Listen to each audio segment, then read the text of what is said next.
All right, a lot of chaos is back. It's been a while since we've had a stream, guys. It's been a very long time since we've had a stream, but we are back today and we will be covering the Centurion anecdote before it goes away, as we didn't get an opportunity to do it last week, as I had a number of things come up. All right, guys.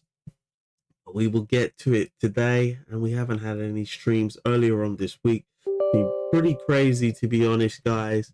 As summer is coming up, we've got a lot more things to do, and we just haven't had the ability to throw up streams like we were doing before. Okay, guys, we probably are going to have to adjust our stream schedule in order to still be able to put some content out for you guys while still being able to function within society during this busy period. All right, guys, so we're just firing up my account right now. We're gonna go right ahead and switch on over. And yeah, we'll just head straight into it. I've pretty much done all of my dailies, etc, etc. We do have some new content coming up this Thursday, which should be good, as Ramona will be arriving, and we also will be getting her side story as well, so we probably might go through that as well next week, Thursday. Rising rain, falling rain. I think we should also be getting a limbo soon. I think 16th of the month. Yeah, we got a limbo coming in on the 16th, so we probably could also take that down as well on Thursday, or maybe even Tuesday. To be honest, we probably could do a stream about that. Although limbo is so easy now, we literally just moonwalk on it. I think that's really all the content we got coming up, guys, until the next patch comes. Because the mains bulletin, I don't really need to focus on it, to be honest. I hit 20 million. Probably could aim for a 30 mil, but all depends. I think I've used my P5 Andronala in the past, and I got a similar score, to be honest. Or I might have actually got the 30 mil. Let's see. Yeah, so there's really no need for me to do it. It's literally just a waste of time. It's this boss. It's this boss.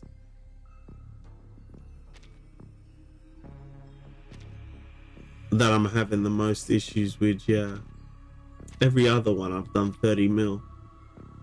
It's this damn bloodsucker I need to get 30 mil on. This has been an absolute nuisance. And it looks like I didn't even try on this one, to be honest. 18.6 mil. I need this boss to come back just so I can beat it up. But by the time it comes back again, it'll probably be a golden one, and I won't even get the opportunity to get the 30 mil on it, which is a little disappointing, to be honest. But we're still doing pretty good, guys. You know, level 30 is the highest, and we're at level 29, so it's not too bad. It's not too bad. We've already in the background done our critic crash. We've already got up to legend, guys. We pretty much just used the Rabushka strategy to get us there. It didn't take us too long in the background. I wonder if anyone's been banging on me, as I haven't even really cared to you know, fix a team for the P2P mode. Wait, how's this person got no name? Interesting. Jokes. Pompa got through with this team. Interesting. Alright, let's see what the jewels are. Oh my days, Pompa whooped my ass.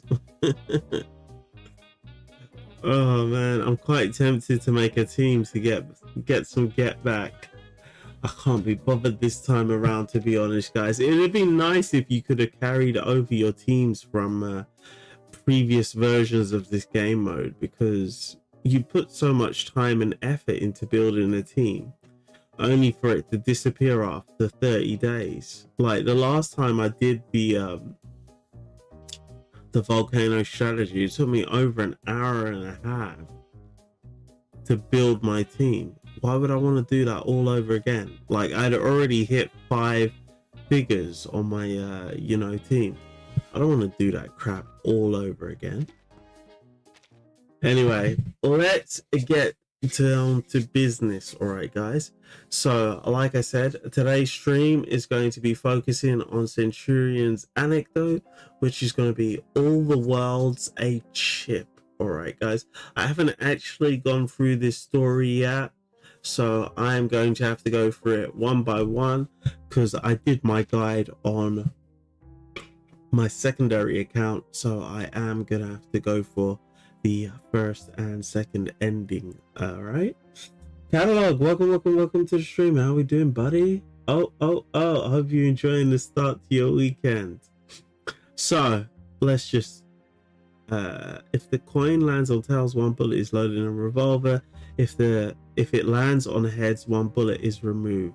So we want to get tails, all right, guys, but I think it's pretty much predetermined. These bullets might have a special effect at certain moments. Try flipping a coin. I'm just going to do it lightly. It landed on tails. What does this mean?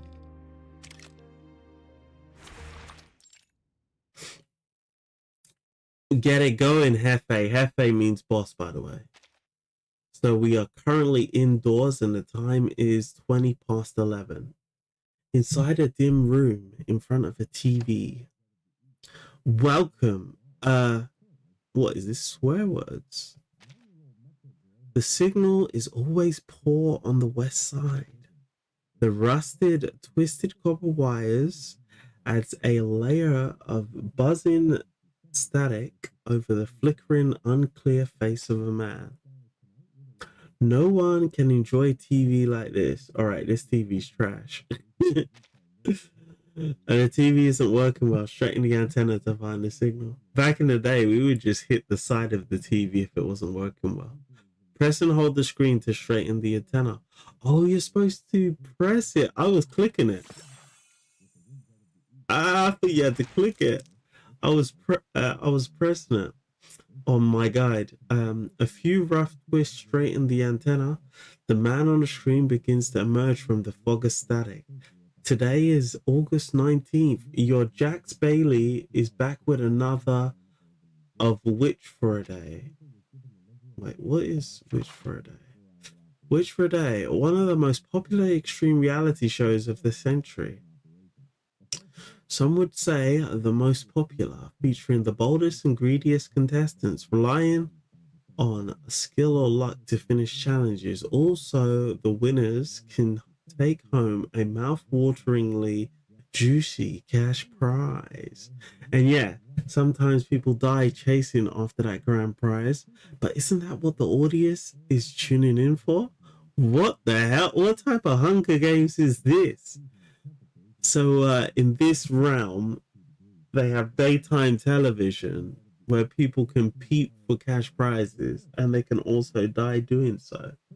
Yeah, this is a weird location. To celebrate our anniversary special, we're paying a visit to our most beloved witch of all.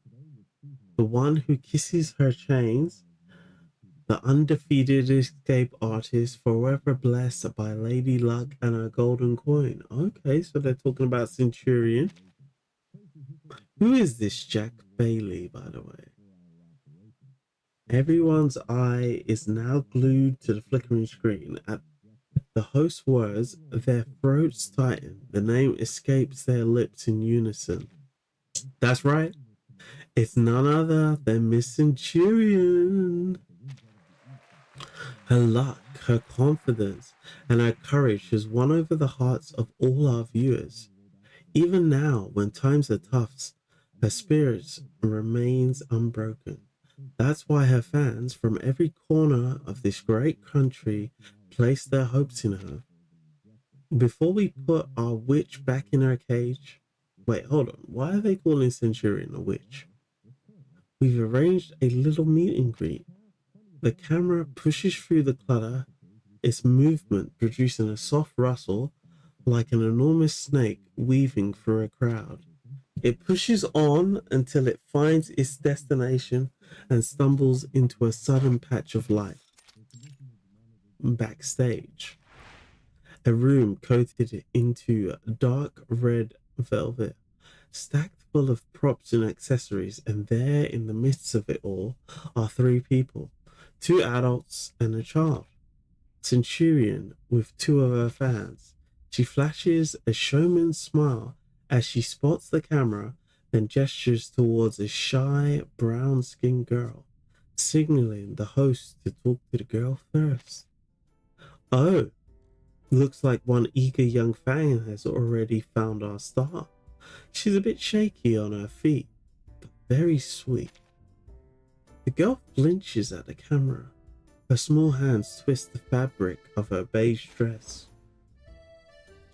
Don't worry, kiddo. No need to be so nervous. Would you tell us your name? I love your dress. It's darling, isn't it? Is it new? Milagro. They call me Mila. The dress? Oh, it is new, but the fabric is old. Uncle Jackin made it into a dress for me. Wow. So they're repurposing old pieces of fabrics to make dress. That quite broke. Looks brand new to me, and it suits you so well, Mila. Now, let's say hello to your hometown.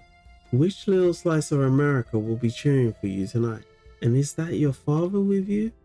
Mila glances at the man beside her, dressed all in black with a matching hat pulled low. Centurion doesn't need to wait for an answer. He doesn't look a thing like her. As the camera approaches, he tightens his grip on Mila's hand. Yes, that's my papa. We're from around here, Westside actually, and we both love watching Centurion. Hold on a minute. Mila glances at the man beside her, dressed all in black with a matching hat pulled low. Centurion doesn't need to wait for an answer. He doesn't look a thing like her.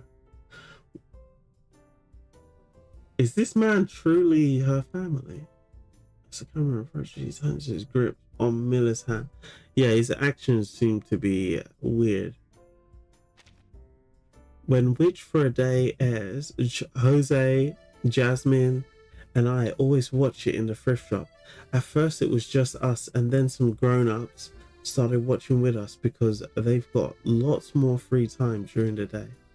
Everyone says that La Señorita Centurion is a superstar. Nothing can keep her down. They also say she represents hope for people like us. Someone to be proud of. One day, I want to be brave and lucky like her. She stumbles over every word, almost too shy to continue, and looks up at Centurion with admiration in her eyes. Centurion crouches down and wraps Mila in a hug. You already are. I was just telling Mila that coming all this way to see me makes her the sweetest, the bravest.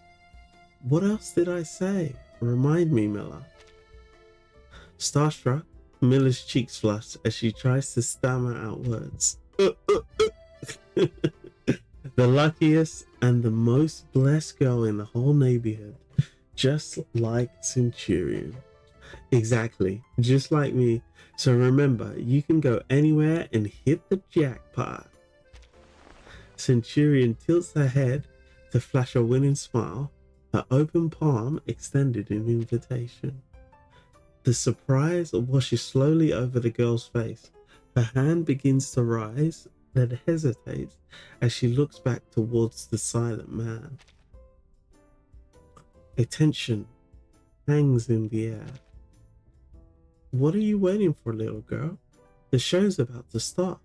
One lucky high five from her may just double your fortunes.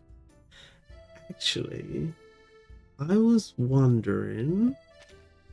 She looks down, her eyes lock on the shining coin dangling over Centurion's chest.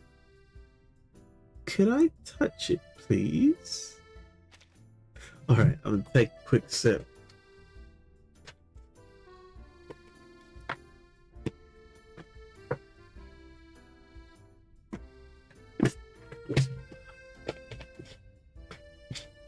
Remember to stay hydrated, guys. Always have fresh water to hand, especially in this weather where it's so hot. Everyone says the luck comes from that coin. We don't have much money. I thought if I touched it, maybe some luck would rub off on us.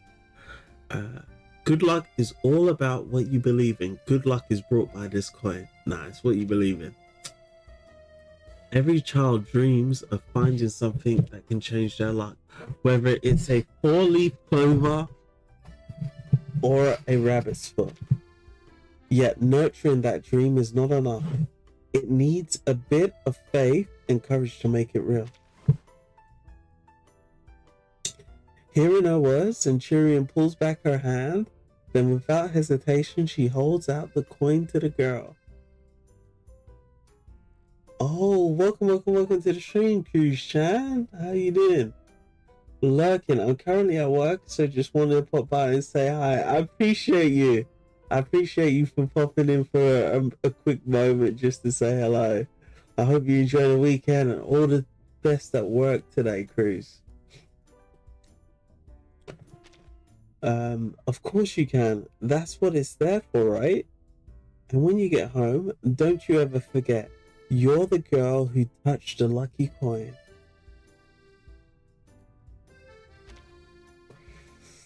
What you choose will echo in what follows.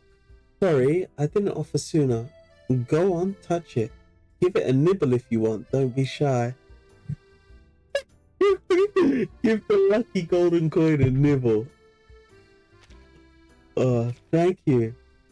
Mila takes the coin, the image of a Roman officer on his face. She traces the raised and sunken lines reverently. The man beside her stirs. Seeing the coin, he begins to tremble with sudden urges. Oh no, don't tell me he's going to try and rob it. He reaches out his hand as if to take the luck. I knew it. He just couldn't control himself. As if to take the luck for himself. Ah, jeez. Centurion's gonna hurt that fool.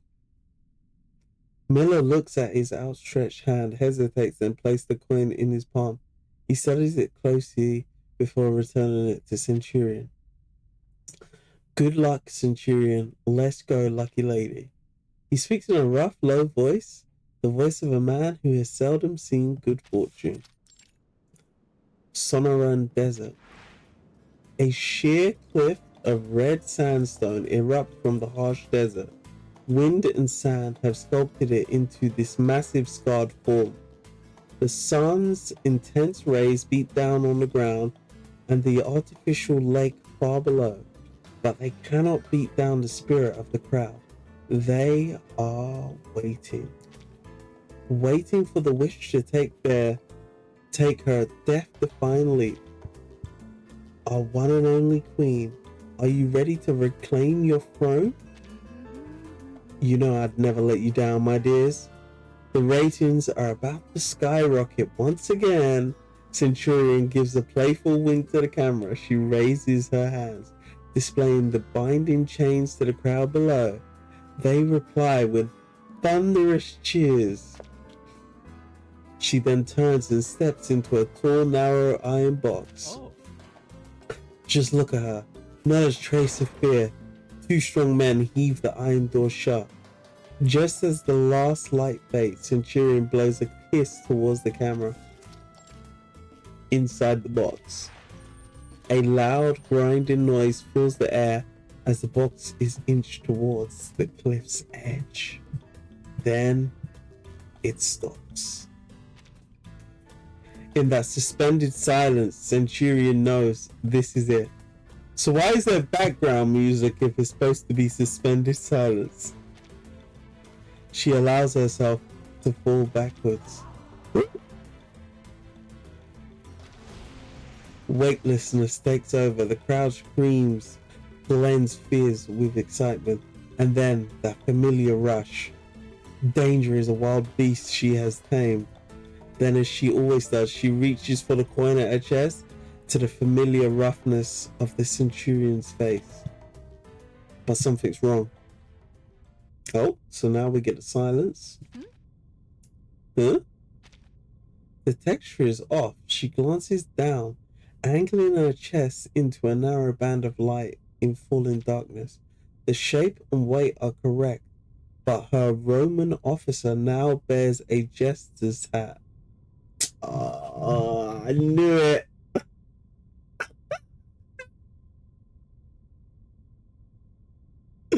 They were scammers. They were scammers. And he wears a new face. No longer bearing sharp Romanesque features, he looks a little like Mila's father. Bang! The realization hits her at the same time.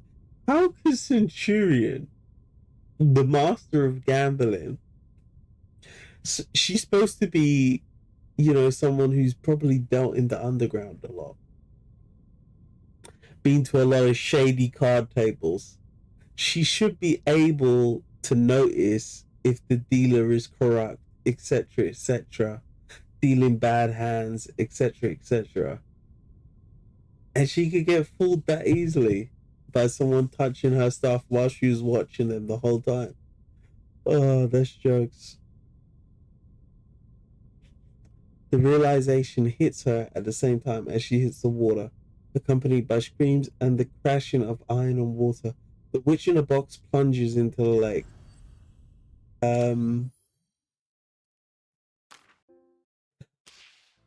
That's kind of weird. I'm literally just going to turn down the background sound though. I think the music on the anecdotes are a little too loud, to be honest.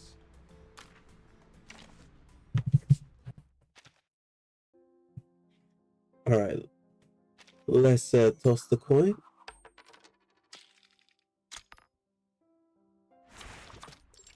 All right, we emptied the gun. All right, so we are now under the water. It's been 40 minutes since the anecdote started. So at midday, we are under the water trying to figure out how we're going to get out of this situation. Sight and sound blur into a thick, dark chaos. A few stray beams of light manage to penetrate, only to be twisted and scattered by the turbulence of the water. Pressure pushes into her from all sides.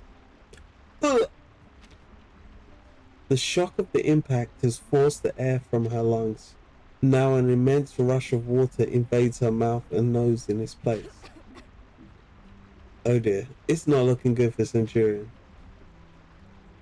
A sharp, icy pain pierces her chest as the water rushes down her throat and into her lungs. But the brisk rush of adrenaline focuses her racing mind. She needs the pain. Oh? Or rather, it's the pain she has long expected. She stops resisting. She allows herself to cough, then forces her racing heart to calm, pulling herself back from the edge of a blackout. She twists her wrists, using the water weight to work the chains loose. Exhale. The more deadly the situation, the calmer she becomes.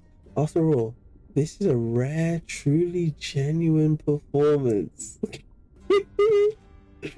So before she wasn't really doing it. Centurion flexes her wrist, resetting bones that have dislocated. Her fingers explore the iron walls, searching for a weak spot. Not here, no gap wide enough around. Unless I've landed right on the lake bed, then there'll be a sharp rock nearby. Probably at 2 o'clock from here. Come on, you mangy tinker. These corners are way too thick. She searches every angle of the box but finds no clear way out. Her lungs feel like they're on fire, burning up the last vestiges of oxygen in her system. But it comes with a new exhilaration. It rushes from her spine to her limbs, forcing her to pause and fully savor the feeling. In the darkness, she relaxes her body, floating within the water-filled iron box. A ray of light. Sound inside the iron box comes through heavy and muffled. A faint light seeps through the seams around the door, refracting and projecting fractured patterns onto the walls. Her eyes track the light up to the side and down towards the floor. Wait, near the bottom, a sliver of light flickers. It bends where it meets a specific metal plate. A hidden door. They manage to slip a new trick into her act.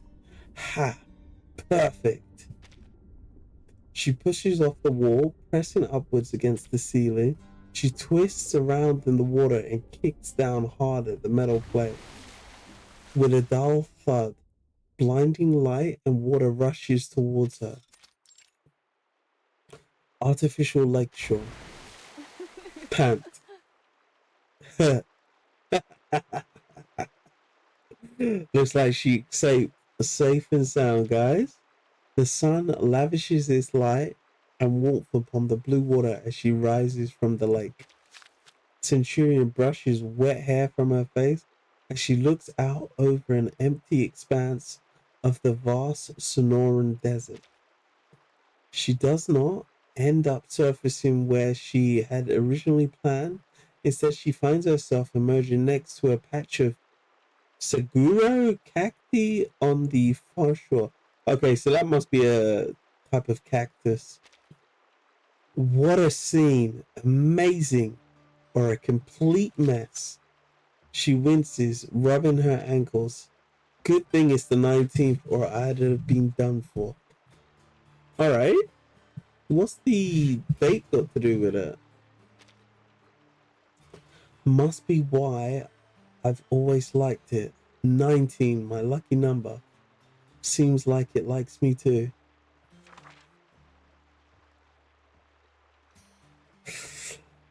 Centurion has always believed that 19 is our lucky number. The best way to get through life is living on the 19th floor, putting 19 layers of hot sauce on everything, and winning 19 jackpots in a row. On her 19th birthday, an old man with milky eyes found her. In his hand was a green potion. Interesting. What is this green potion? And why did he give it to her? And on her 19th birthday as well. Chloe, welcome to the stream. How we doing? Finally seeing someone getting back to streaming after a long time. Yeah, it's been a minute. It's been a minute. I had to take a break, man. It's been pretty damn busy as summer is rolling round. It is been pretty damn busy. But to be honest with you, there hasn't been much content either. There hasn't been too much content. Obviously, this Thursday, we're going to be getting Ramona, and we're going to be getting a new minigame as well. So, we also are going to be having her side story as well. But, let's be honest, guys. This patch hasn't had the most content. But it is good to be back. It is good to be back. The memory resurfaces now, dark and vivid. She shakes the water from her hands, pulls the chain from her neck, and holds the false coin up in the light, squinting at it for a closer look. But I'm glad you guys missed me. I threw out quite a few videos, though, in the meantime. The sun reveals the whole truth. The jester face is covered in a thin golden foil. It looks stiff and wrinkled, resembling the old man who traded her the potion for her coin. Huh? The jester's face is covered in a thin golden coin. It looks stiff and wrinkled, resembling the old man who traded her the potion for her coin.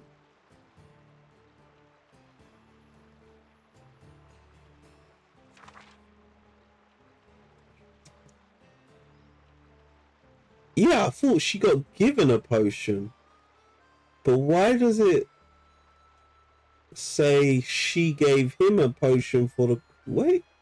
The old man who traded her the potion for her coin. Why would she give her coin away? That don't make no sense. She's got the coin. I don't know. Maybe this is a translation error. This doesn't make sense to me. She rubs her thumb over the tiny face. The foil cracks and flakes away. Underneath it is a dull grey metal, like the old man's shocked face when it shattered in the end. Huh? No good. Fortune, misfortune, large or small, found everywhere who took the coin from her, and the old man, it seemed, had borne the worst of it. Life is a gamble. To win a miracle, you must pay out something equal to the prize. And as she knows all too well, some people cannot afford that prize. The old man could not. Mila could not.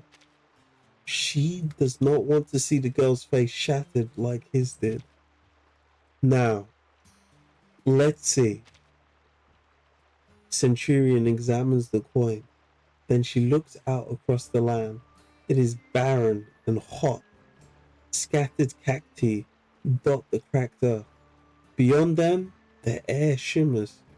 Dark, blocky shapes seems to waver in the heat like reflections in disturbed water. Ah.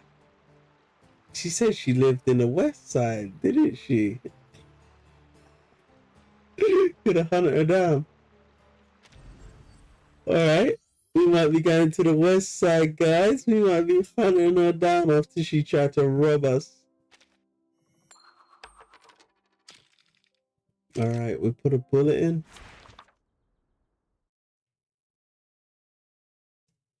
Westside Alley, 3 o'clock, 2 days later. Ew. Hey, bro. Are you gonna be burping in my ears like that?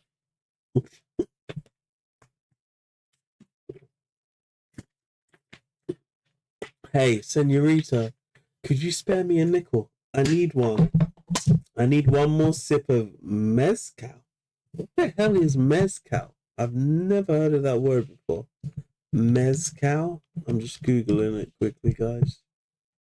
Mezcal. It's a malt-based drink. Mezcal, sometimes misspelled mezcal, it's a distilled alcohol beverage made from any type of agave. What happened to your mic, man? What happened to my mic? Let me hear myself. What is my mic acting up? Hold up. Let me turn monitor mode on. Let me check my filters. I don't know. Wait, hold on. Why is the game? Okay. Yeah, there seems to be. Is this better? There seems to be like reverb or something. Hold on.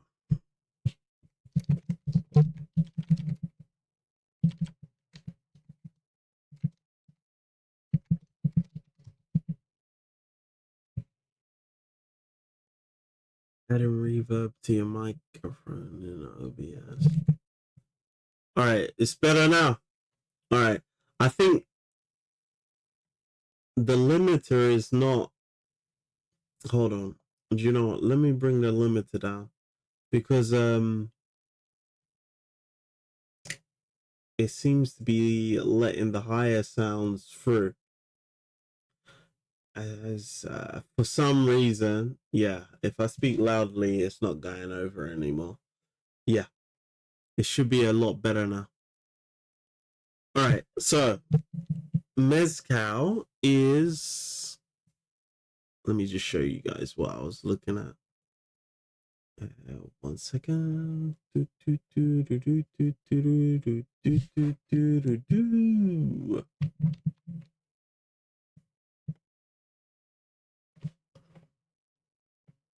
forgot that we need to do this manually. Okay, cool. So, mezcal. What the hell is agaves? Oh, same thing you get aloe vera from.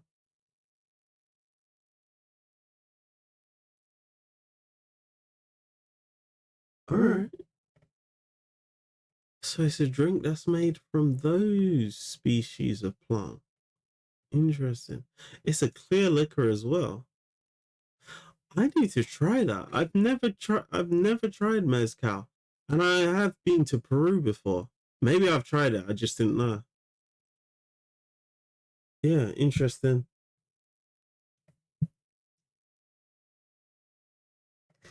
All right, so we are hunting down the people who've stolen our lucky coin. Burp, hey senorita, could you spare a nickel? I need one more sip of mezcal, just one. Now, is Centurion gonna help out this bum, or is she gonna keep him pushing? At the alley's end, a drunk man wearing a felt hat lies on the ground. His right hand stretches out, a 5-cent coin loosely held between his fingers. He mumbles something and the coin slips from his hand, rolling down the alley until it stops at a pair of black boots standing at the entrance. I guess we're going to pick up his coin. The owner of the boots picks up the coin and follows it back towards the drunk man. Ha! And that makes 10 cents. Now I can call Jax. Bet they're all crying over me. Sorry, buddy. Next time I win big, I'll buy you 100 bottles. Centurion looks up. There is an unfinished mural above the drunk man. It shows a middle-aged woman dressed in blue jeans and a blue sweater. Her face is incomplete. She wears a crown of roses sprinkled with gold dust. Her arms are raised, leading a crowd forwards.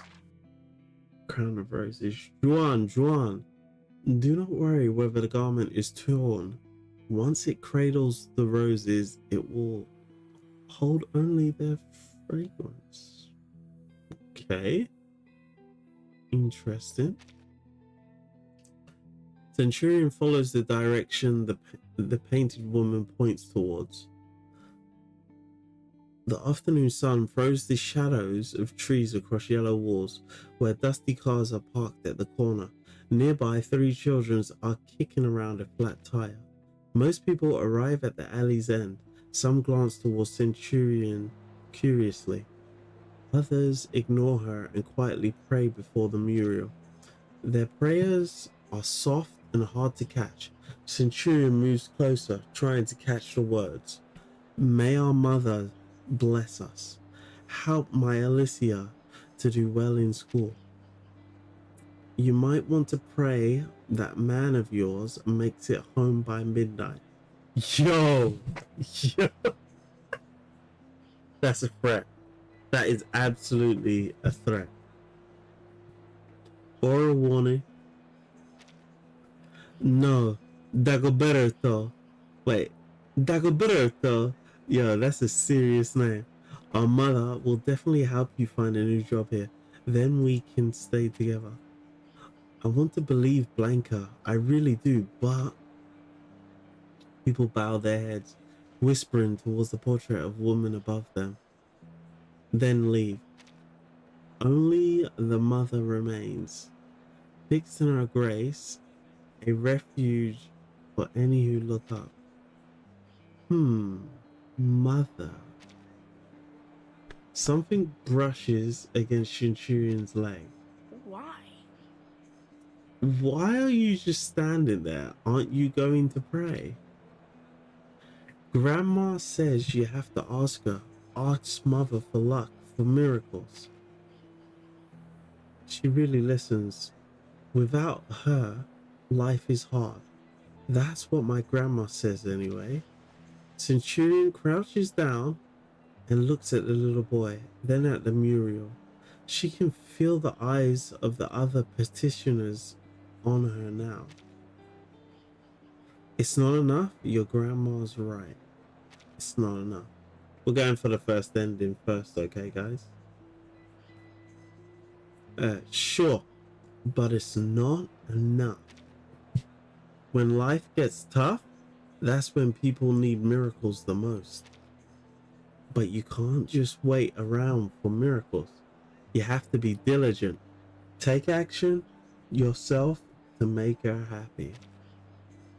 She winks at the boy. What you choose will echo in what follows. The boy nods slightly. So, you're a believer then? How's about showing a little charity? Just enough for one more sip.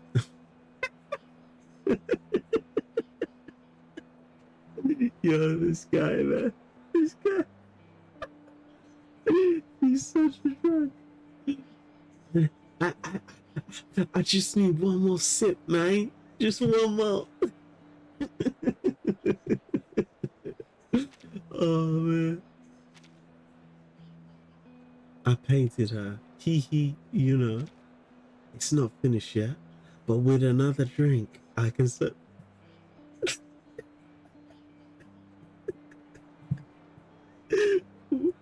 Oh, with another drink, I can sober up. Yo, this guy's a joker. It's obvious to everyone around that he's spouting off nonsense. Exactly.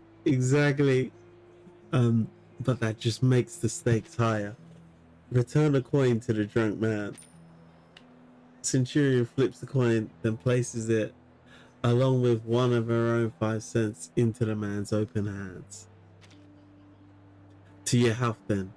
I'll look forward to seeing it finished. His eyes focus on the coins. He pinches them tight, staggering to his feet and wobbles out of the alley. Westside. Clouds gather. The pale sun hits a wooden church steeple, casting a sharp shadow on the grade road. Few cars pass by. Women lean out of windows, beating dusty quilts and shouting at the kids playing by the road. Centurion walks along the sidewalk, admiring the graffiti murals alike. They depict entwined eagles and snakes, the resolute, sorrowful faces of Zapata?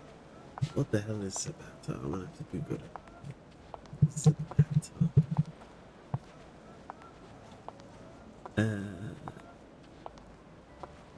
Zapata.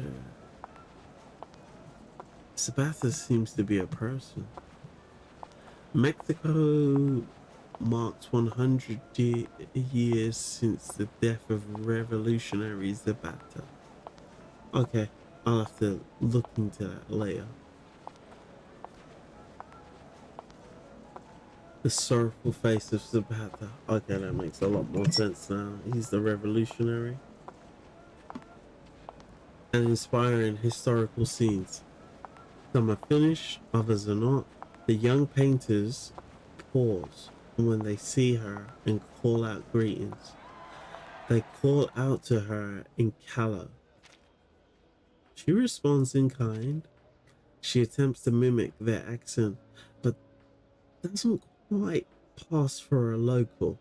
At least judging by their laughter in response. She shrugs and walks over. Hey, since we're all buddies now, you know of a girl named Mila? She'd be about 7 or 8. She was wearing a beige dress last time I saw her. The painters, with their colorful palettes in hand, exchange glances. Plenty of Millers around and beige dresses too. We've got a couple right over there. Two girls step forwards eagerly, introducing themselves. I'm Mila, and she's Mila too. Which one of us are you looking for? Centurion smiles and shakes her head.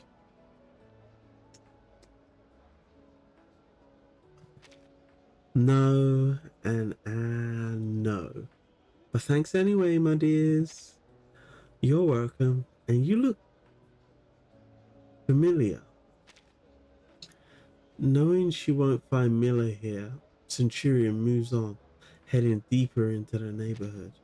She walks past further walls of vivid murals, across faded asphalt, and through the meadow forests of yellow and grey, past the pharmacy, the butcher, the fruit stand, and the laundromat. Here, people's labor day in and day out. Shop owners hawk their wares, and people maintain their fragile lives together, while occasionally casting curious glances outwards. Centurion notices a curious little boy starting to follow her. You a fan of mine? Decaf, welcome to the stream. Same thing as Cruz.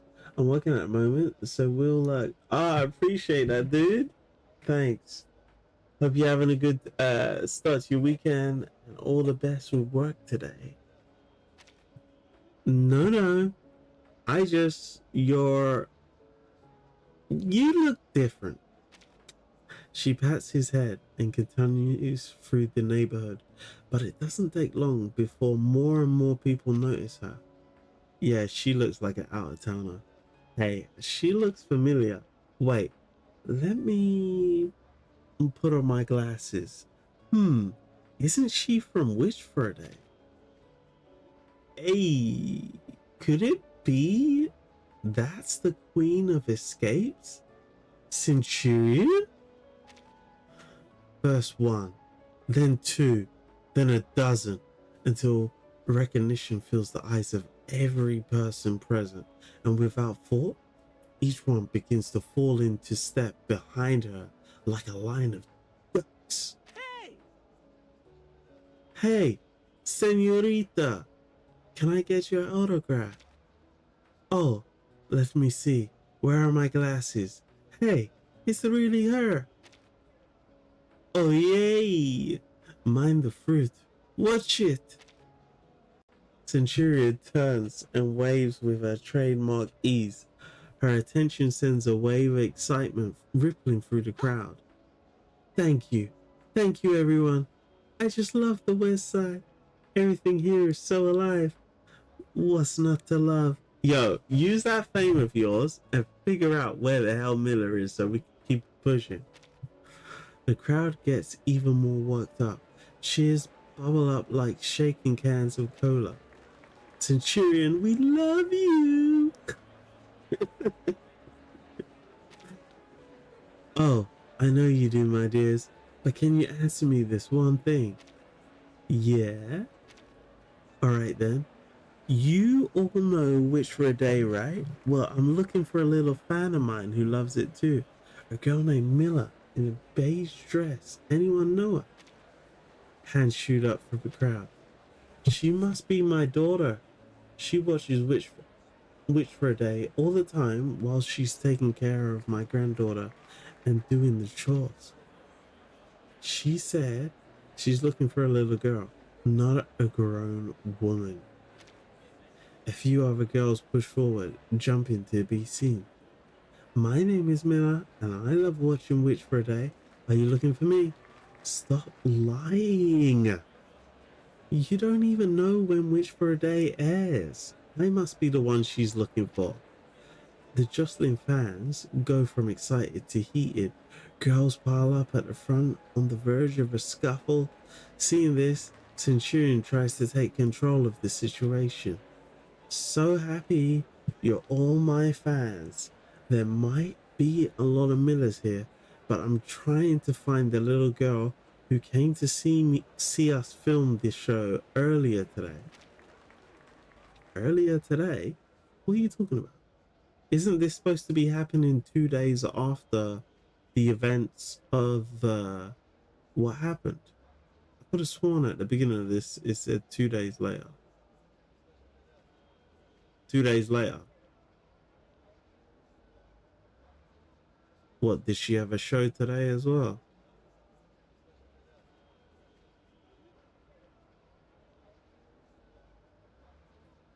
Doesn't seem that way. Yeah, that's weird. Maybe that's another translation error. So before you're all my fans, there might be a lot of Millers here, but I'm trying to find the little girl who came to see us film the show earlier today. That should be the other day. I think that's a translation error. That doesn't make sense, as it was obviously, as I've just proven, 2 days ago. The crowd falls silent. After a long pause, a drunken voice slurs out words within the crowd. All eyes turn, and the mass of people part, creating a narrow aisle that leads straight to the source. This dude's burping all over the place again. Stop burping all over the gaff, bro. Told you, my head clears up when I drink.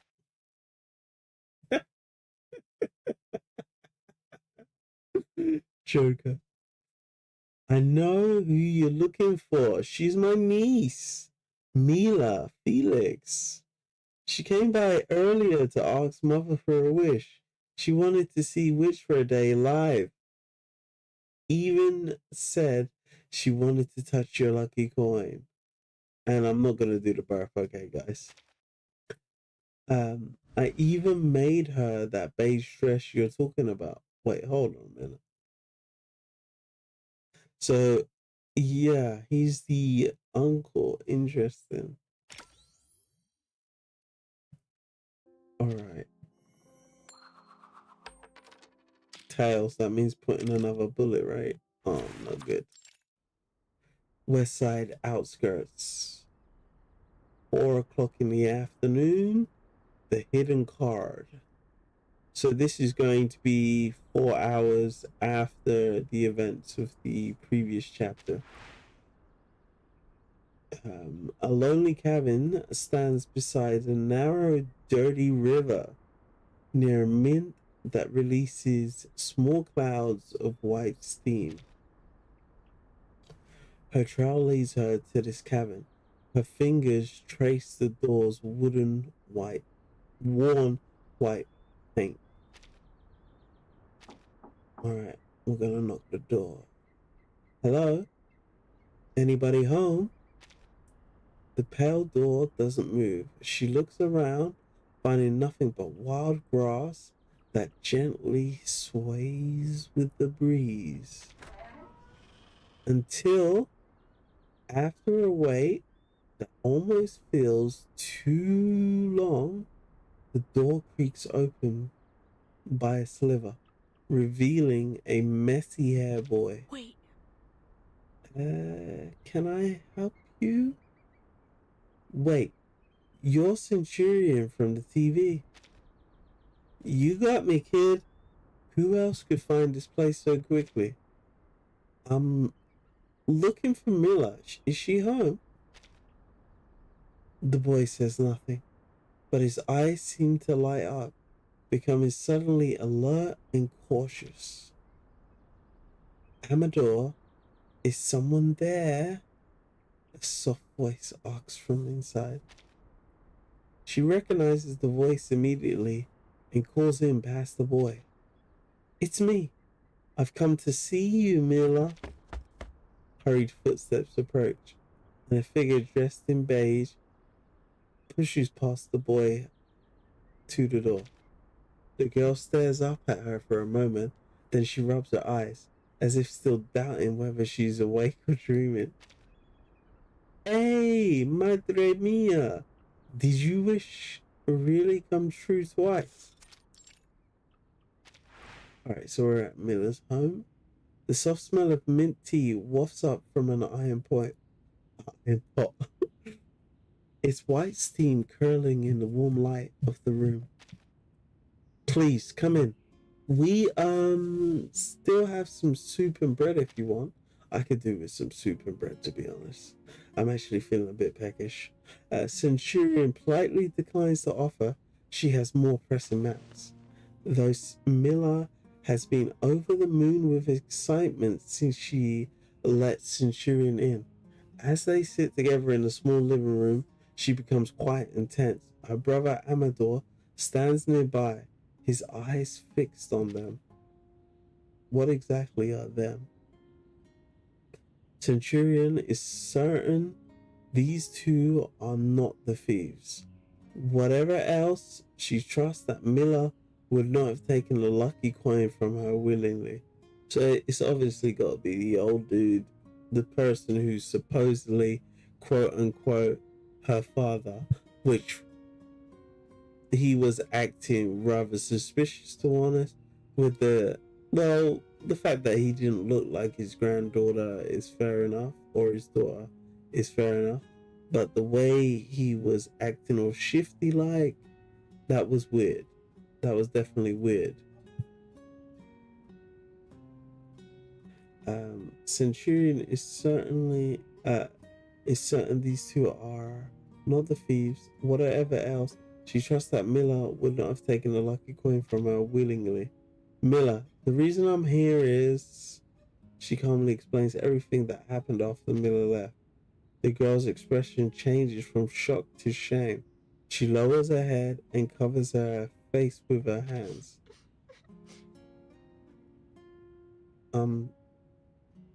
I'm sorry.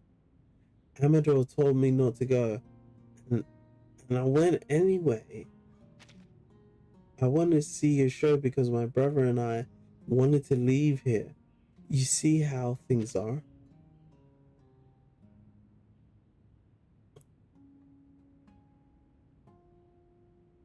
When she looks up, her eyes are wet. She glances around the room and bows her head again. We just didn't know what to do, so I thought if I met you, you'd give me courage like you do on TV. But my wish coming true, it only brought you trouble. Tears start to fall. Amador shifts beside her. His hand reaches out but falls just short of her shoulder. Wait, hold on a minute. Are there no parents watching over them right now? Changing your luck isn't a bad thing.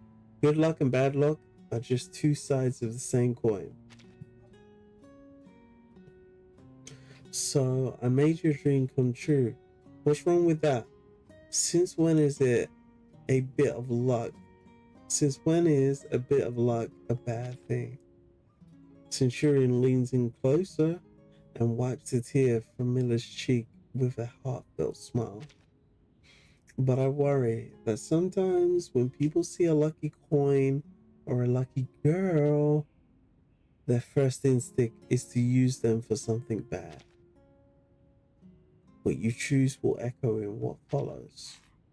Mila looks up at Centurion through her tears and sniffs. The messy streams of tears begin to dry.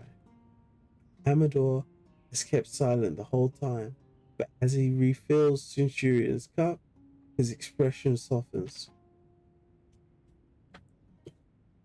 There was a guy. We don't know him, but he showed up a while ago. The words creak out from his lips. Oh? What sort of guy?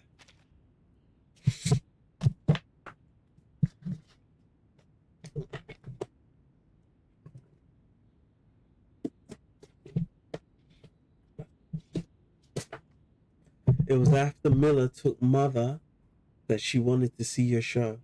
He showed up and said he could be her guardian to get her in. Studio rules say every child must have an adult guardian to visit the witch for a day set. Okay, so we already figured out that he wasn't family. So he was a crook of some sort. Our parents went to California for work years ago. What? Years ago. Years ago.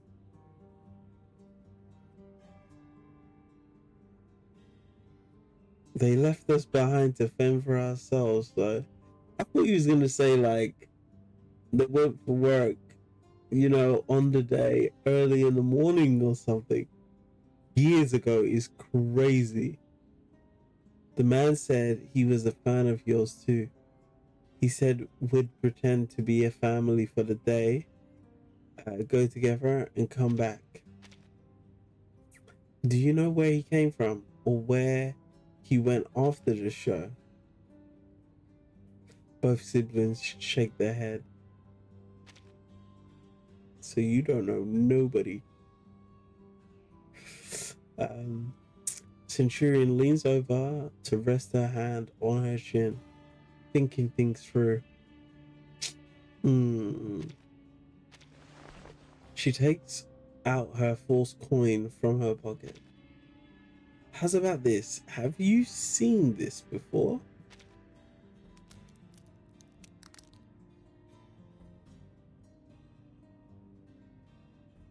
Amador takes it. The golden foil on the coin is cracking and peeling. He studies it, then bites it lightly. He recoils, face twisting as he spits out the taste. Lead and zinc. Ugh. I think zinc might be alright, but lead? No way. I'm not gonna like the taste of lead. Really? That's right. Yeah, it's a lead core mixed with zinc. They use them for templates sometimes, but this one has a cheap golden foil coating. I've done a few shifts at the mint across the river. Lots of guys there run side jobs making counterfeits. Mila looks at him, surprised, and Centurion turns to him with a sly grin. Don't look at me like that. I never did anything, but... Wait, you don't think... Centurion realizes the real gold coin might be closer than she thought. Looks like I'll be paying the mint a visit. Hopefully, it'll be my last stop. She stands up, practically leaping like a cat to her feet. When a hand tugs at her pant legs. Maybe I can help, Senorita Centurion.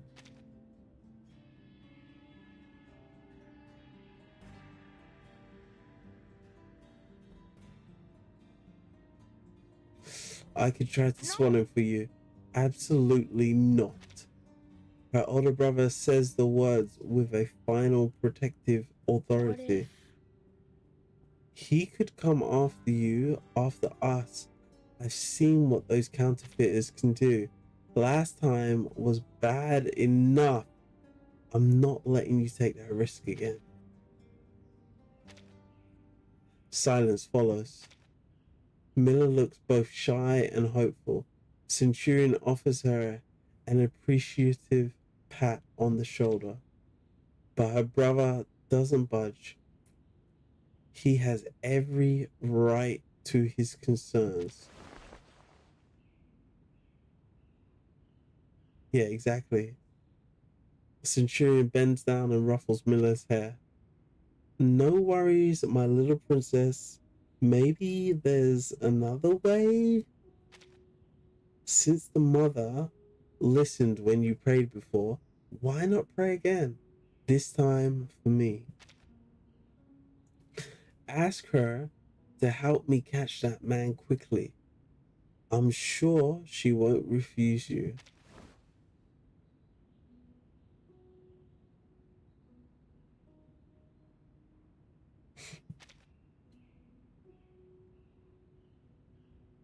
Hearing this, Mila looks up and the tight worry on her face softens a little. That's all I have to do? Centurion smiles. That's it? It would mean a lot to me. Alright,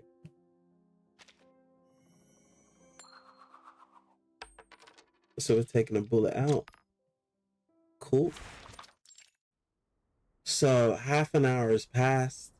It is now 4:30 in the afternoon. We are at the Royal Mint's entrance, and the subcategory is Gambler's Intuition. So we're really taking it to the Mint right now. The Mint is a squat. Pale factory, standing alone by the river.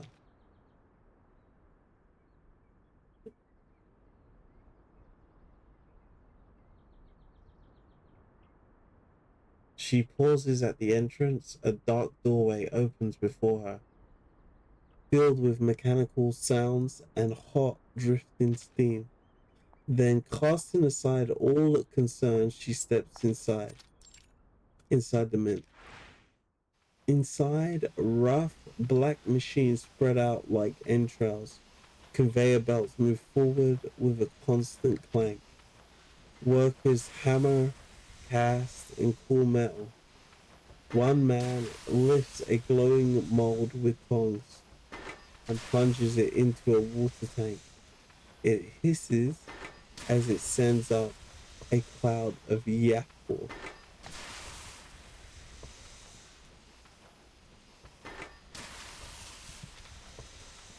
What the hell is yakul?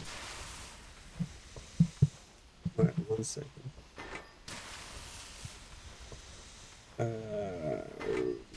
Doesn't look like there's a simple explanation. I'll have to come back to that later.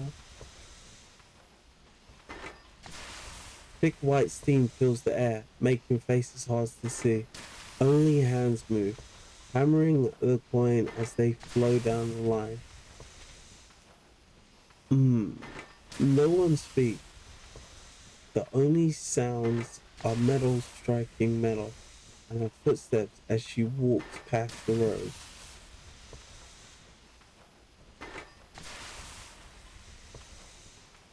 How can I find him in all this steam? Improvisation. Centurion stops and clears her throat, then continues through the hot, narrow space. This is a real Mint as far as I can tell, but someone here has been making a special kind of counterfeit. Her voice carries over the whirling and clanking of the conveyor belts. With every step, she speaks another existence.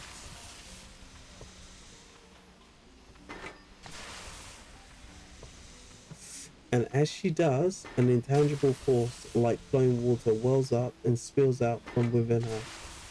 It took the place of a lucky coin that belonged to the unluckiest person.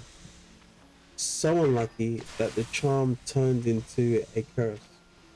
The factory steam still hangs in the air. That cat-like woman goes still, her gaze sweeping the area like a leopard in search of her prey. That force moves through the tight air, blending with the steam, searching.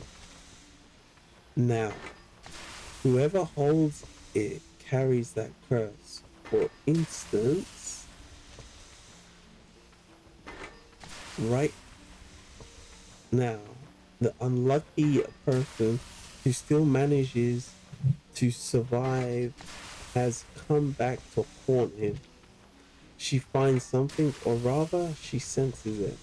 Suddenly, shouts and curses come from one corner of the Mint.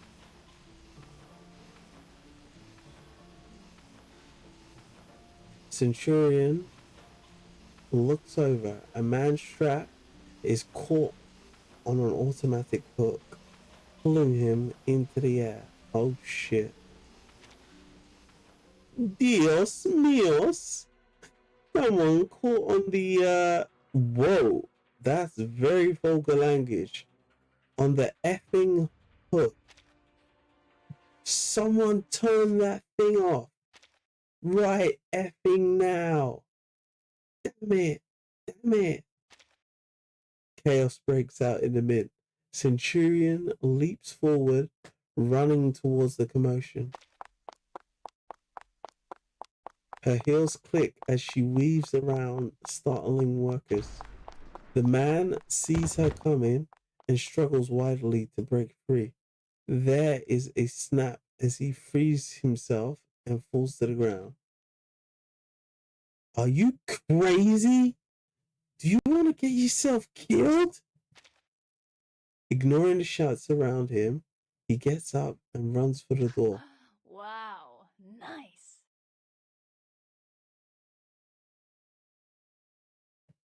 Whoa!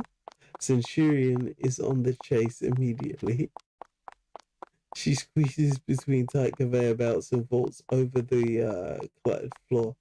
After a few running steps, she's almost close enough to touch his back, only for him to spin around as if he expected her. A loud bang, a bullet hits a metal barrel beside her. Silver blanks spill out like a waterfall, clattering over the ground in a cascade of noise. So this is a arms manufacturer. Looks like they are building bullets. Centurion steps on one of the blanks in the noisy metal shower and nearly loses her balance. That was too close.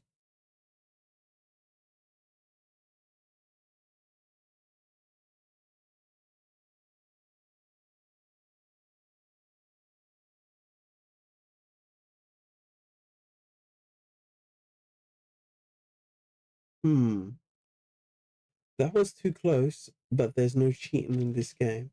When she looks up, the man is already out the door, sprinting towards the city.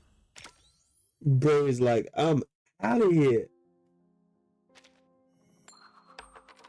Alright, another tails.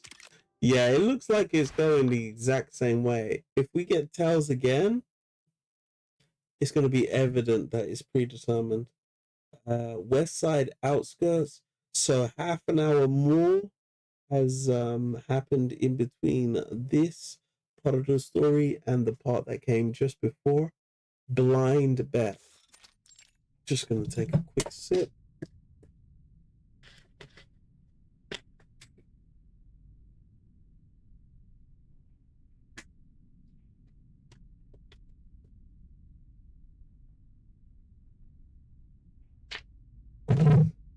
Alright, blind bet. She takes off after him, running through the dusty outskirts of town. Familiar sights flash past: the narrow, weeping river, the run-down, pale cabin, and the distant blur of the city further on. They reach the west side. Huh? What's going on? The man pushes through the crowd and slips into an alleyway. Centurion follows, breathing hard. People stop working to watch. Out of the way! Idiota! You just knocked over my stand! The breaking of wood and the noise of movement draws attention from all around. More residents lean out of windows to see. Someone in the crowd recognizes Centurion. Wait a second, is that Centurion? Is she filming something for her show? Pan, stop, you coin thief! Hold on, look at her. Some onlookers seem to catch an idea of what's happening. Others just enjoy the spectacle, but the tension spreads, pulling everyone in like they are now a part of it. Let's go, Centurion. You've got this. Run! Don't let him escape. Serves you right for messing with my stuff. Take that. A rotten tomato falls into the man's foot, almost hitting him. After the first tomato, other things fly from the crowd. Dried corn, cans, a broken bowl, more trash follows. Do you know what? When I went to Peru, there was this thing called Inca coin, Inca corn, and oh my days, it was so tasty. Every time I went on public transport or I went on a train and they were offering, you know, refreshments, I would always buy the Inca corn. Inca corn is absolutely banging. Like, just because I had so much Inca corn when I was in Peru, I literally buy dried corn snacks now, just because of that. Because oh my days, that Inca corn was so good. It's just, you know, it's a baked corn, but it's just lightly salted and it just tastes so good. It's just way more healthier for you than crisp or some other type of junk snacks. After the first tomato, other things fly from the ground: dry corn, cans, a broken bowl, more trash follows. What the shh? I'm not gonna say that word, but you guys know it. The man ducks and dodges, messy but quick. He avoids most of it, only stumbling once onto a banana peel. What is this, Mario Kart? Who's falling over a banana peel? That's jokes. The efforts are not entirely helpful. A chair with a missing leg flies past Centurion's head as she just barely manages to slide beneath it. Yeah, that is pretty crazy. Hey, ever heard of aiming?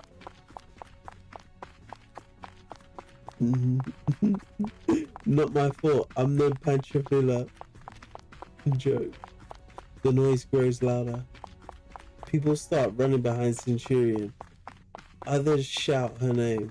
She keeps running, waving at her fans watching from above. Thanks for the help, my dears.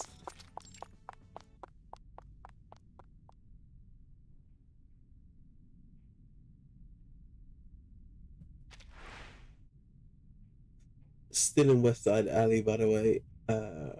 The first evening light has brushed over the somber face of the mother, just as Mila reaches the Allies' audience. The alley's entrance. She walks to the mural, kneels, and lets the sunset fall over her. She closes her eyes and prays softly. All right. Dear mother, please listen. I hope Senorita Centurion catches that man soon. I want to make up for what I did. Yeah, you betrayed her. Please be kind. If you help me with this, I'll do anything. Before she finishes, noises rise up behind her. Confused, Mila stands and brushes off her skirt. She turns just as a man runs straight at her. What? Hard force hits her neck, pushing her towards the wall. They nearly crash into the mural.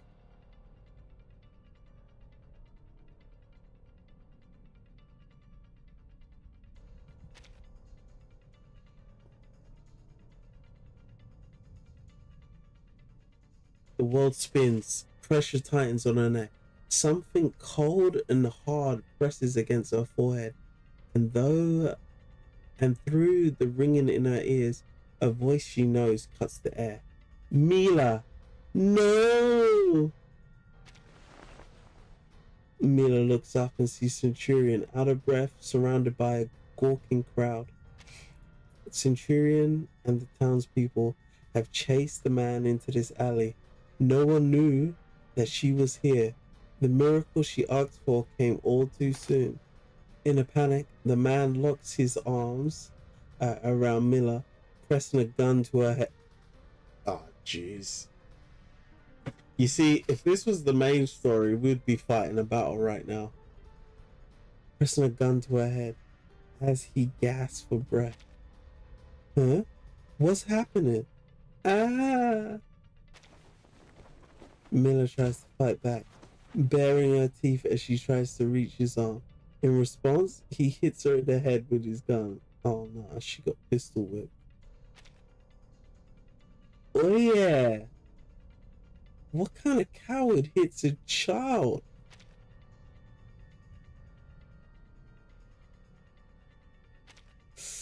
Hearing this, the man lifts his head. His face is tired, pale, and half wild. The face is familiar. She locks her eyes with the same strange effect guardian who had accompanied Mila before. By the way, that sound effect is for the I'm sure that sound effect is for the big hats in what's it called again? Syndrome of Silence. What what's cowardly is you people coming here and taking what's ours. This is your fault.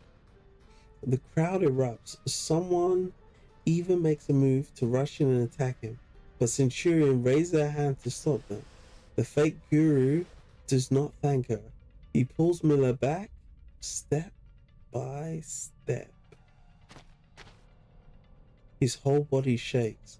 His eyes shine with a frantic, unnatural light. Yeah, that's definitely the Syndrome of Silent Big Hat sound effects. Ha, ha, ha, ha, ha, ha, ha, ha, ha, ha, ha. Stop pretending, Centurion. If you vermin hadn't come here and taken our jobs, we wouldn't be stuck in this dump. Oh, jeez. We're going after the immigrants again.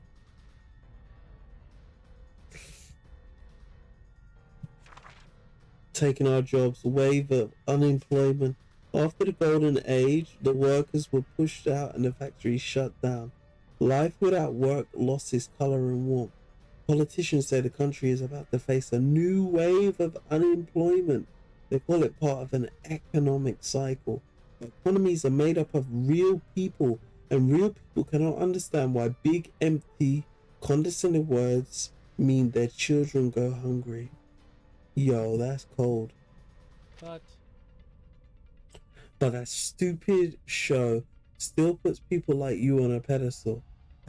Everyone acts like you're some kind of lucky charm, a light in their sad, pathetic lives. But it was your fault we were miserable in the first place. You took everything from us, and yet you get treated like a hero. No one talks about how many of us lost our livelihoods. No one sees our kids going hungry. Nobody cares. This world is rotten. Honestly, I can't disagree with this guy. The man shoves the gun into his pocket. He holds out a hand and counts on trembling fingers. Roberts, Marshall, Miller, Harrison, so many others. I'm doing this all for them. I'm fixing things, bringing back warfare. I'm doing what's right. Yo, this sounds so familiar. His conviction is obvious, even though he's barely making any sense to anyone but himself. Centurion can almost feel the gaze of the mother looking down on him with pity, though her eyes are still a blank space.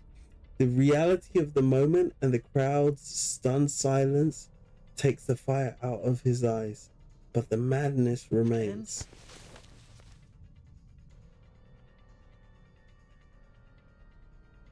He pulls a thin cord from around his neck. A gold coin dangles from it. What, you really just gonna flash the chain that you robbed of her right in front of her face? I got your chain, man. I got your chain. Come and get it back. She sees the glinting Roman officer's profile. It's the genuine coin. I know your secret, you wicked witch. What if? Elf. All your fame and fortune, your good luck comes from this pretty coin, doesn't it? People like you don't deserve that kind of luck. The more praise you get, the more this country rots at the root. Yo, stop blaming immigrants for all your problems. I'm just cleaning up the mess you made, putting fortune back where it belongs. The madman breathes out slowly. A shaking pride lights his eyes. But it came to me. Wait, hold on.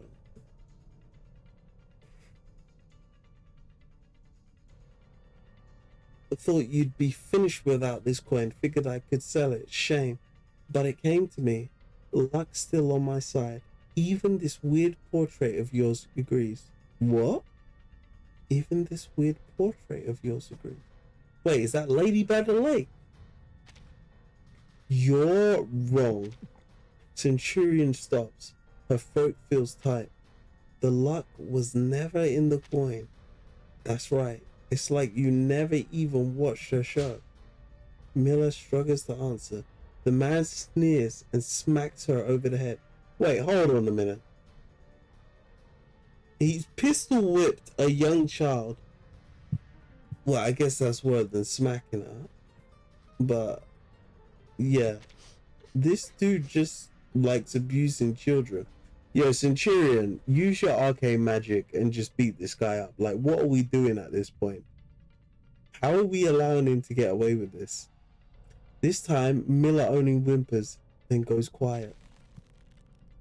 Centurion's hands clench into fists. Oh, really? He tightens his grip on Mila, puts the coin away, and digs into his pocket with his free hand. He pulls out his revolver and points it squarely at Centurion. Wait, hold on a minute. Didn't he have a gun on the girl? Is he pulling another gun out? This dude, what is this guy? Pistol Pete or something? He's got two guns. He pulls out the revolver and points it squarely at Centurion.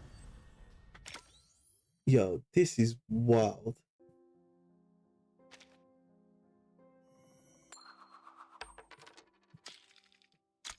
Alright, we're taking out a bullet. Oh, so it's not predetermined then. Westside Alley, hard 16. The evening light continues to wash over the west side, warming every corner it touches. Even the cold barrel of the gun pointed at Centurion's head. Okay, so this is 20 minutes on from the previous chapter. It looks like Centurion has now exchanged herself for the little girl, Mila. What if Lady Luck really is on your side, the madman grins with one hand. He flicks open the cylinder and turns it towards her. Let's see how she holds up her end of the bargain. He licks his lips, lifts the gun, and lets the bullets fall free from the cylinder. Brass rounds tumble over the asphalt, all except for one. Using his thumb, he holds it. He holds it in and pushes it back into place. I've got your lucky coin, and what have you got? A cheap replacement. Fitting, isn't it? Just like your whole ridiculous life. Every bit of luck that you stole from us. Wait, hold on a minute. Why does he think she stole? This guy is crazy. He spins the cylinder again, then snaps it shut with a sharp flick of the wrist. So, what do you say? Do you have the guts? The dry desert air is still. Centurion looks into his eyes. She senses the gaze of every person in the street is on them now. No one shouts. No one dares moves. The entire town waits silently. For a moment of triumph or shame, a battle fought with a single bullet. Trust in fate? Look at the gold coin. Let's trust in fate. A chill runs through her. A feeling rises in her throat. To trust in herself. To trust in fate. Coin or no coin, I'll come out clean. So go ahead, make my day. What you choose will echo in what follows. She spares a reassuring glance towards Mila. The girl's eyes are alight with fear and wonder. She is hoping Centurion will win, hoping her faith and her prayers will be enough. Then let's do this.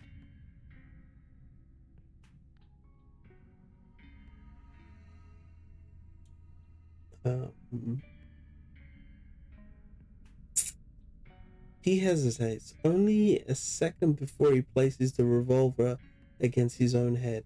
Then without a blink, he pulls the trigger. Oh, he's playing along in this Russian roulette game. Click, the man laughs. The sound falls somewhere between relief and mania. He throws the gun to Centurion. It spins through the air towards her. She catches it in a single smooth motion.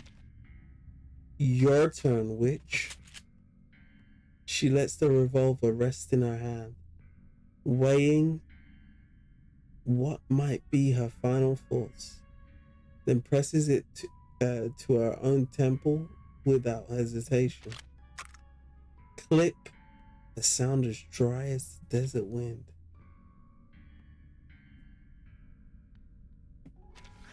Ha!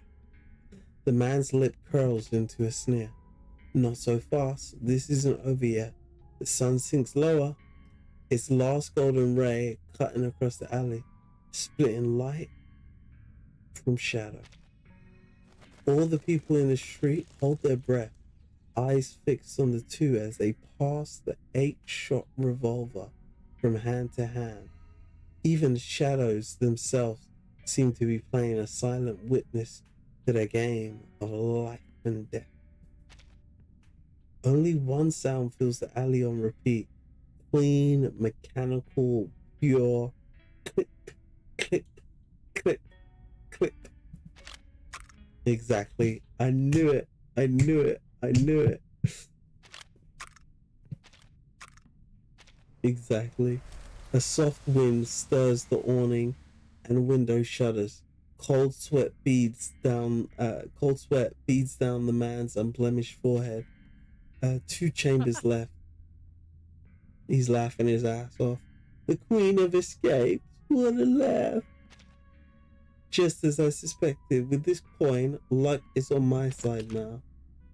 The man laughs wildly as he tosses the gun to Centurion. Well, now we're down to the long odds, you or me. That's how it's got to end. It's her turn now. Centurion lifts the revolver to her head. She looks at the coin around his neck. Then she looks at Mila, and a thought occurs. He'll go back on his word, even if my brains are still in my head in a second. He'll just shoot Mila or someone else. So why don't you use the remaining chambers and aim them right at the guy and kill him?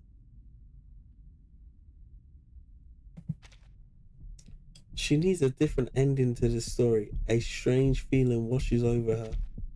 The coin had been her lucky charm, but did that luck come from it or somewhere else? Thoughts rush in. Wait, hold on. I can hear her heart beating. Nice. It's pressure time.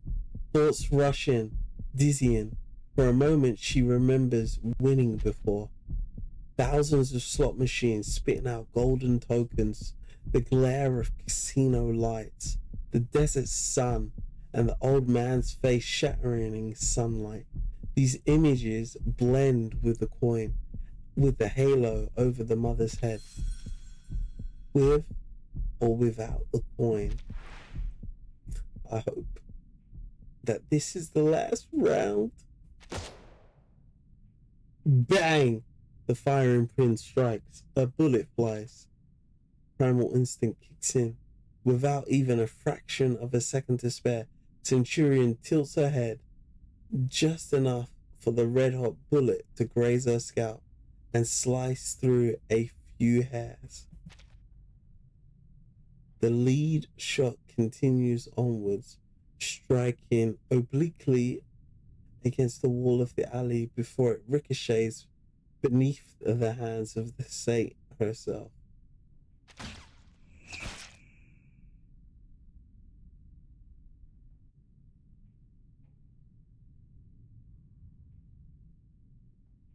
The first gasp was surprise. Have barely had time to register what happened before the bullet ripped through the man's body. So much for that lucky coin. Alright, I'm gonna get a quick coffee, guys, and then I'm gonna be back. It's on our side again. I'm just gonna take a quick break and then I'll be back. Alright, guys, 1 second. Let me switch you over to the be right back screen.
All right, and I'm back.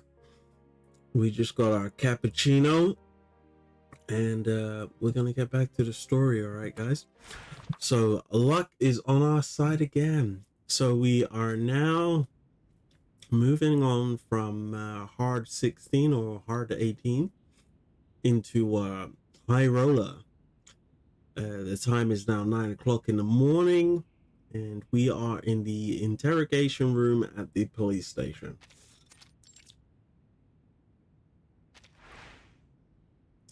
It's all over.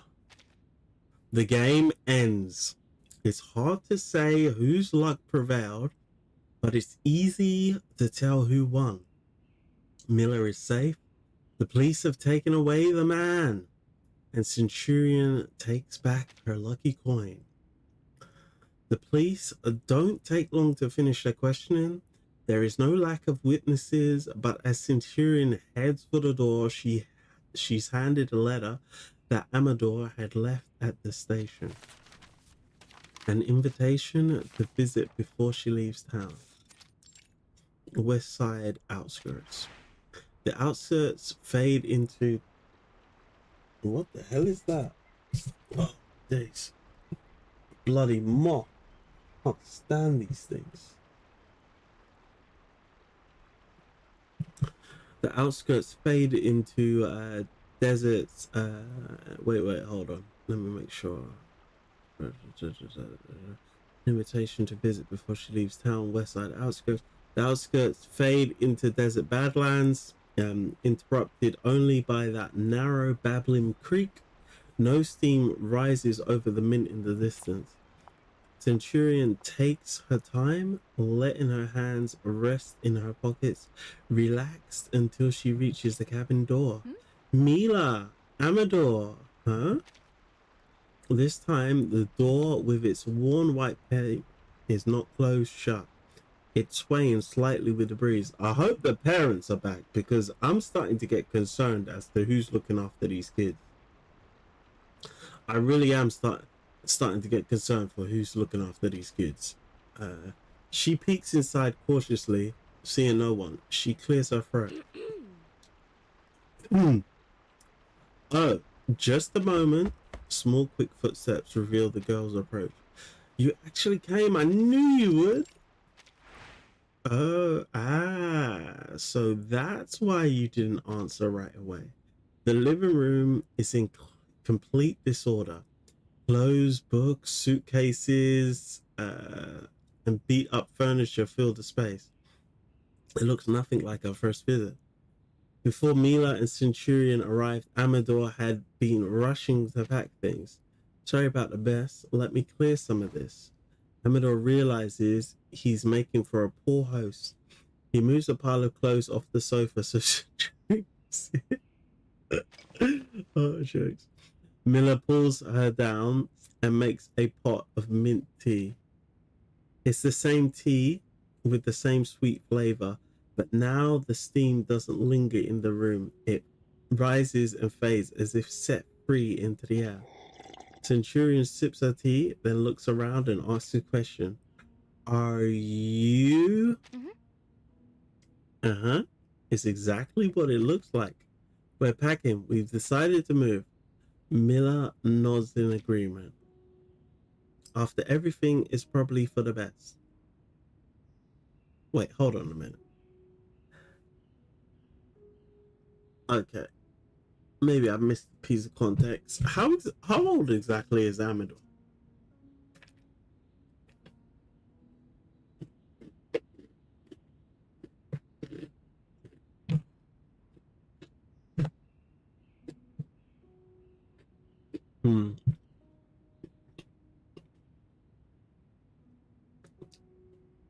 After everything is probably for the best. Centurion raises an eyebrow. Do you know where you're headed? Yeah, not really. We just want to find our own path and see more of the world. I want to live somewhere with less struggle, where people won't look down on us. Hold on a minute. Let's just get one thing straight. You want to see more of the world? You want to live somewhere with less struggle? Most people who are struggling don't have money to travel around the world, let alone travel to one place within the world.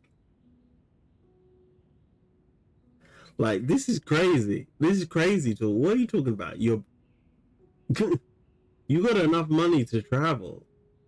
People who are actually broke can't even travel.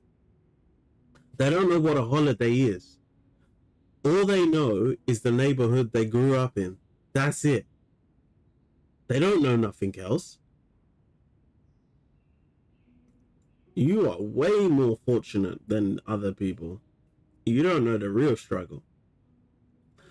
And where there are more possibilities, a place with more job opportunities and less fear. The boy's face is determined, his gaze steady, but Mila looks down. The story takes a different turn due to your choice. It might not sound like much to you, but Mila looks up. Her expression is serious. This time I want to try. I want to believe we can make it because I've seen you do it too. Centurion listens and then gives a confident, warm smile. Sounds like the start of something new.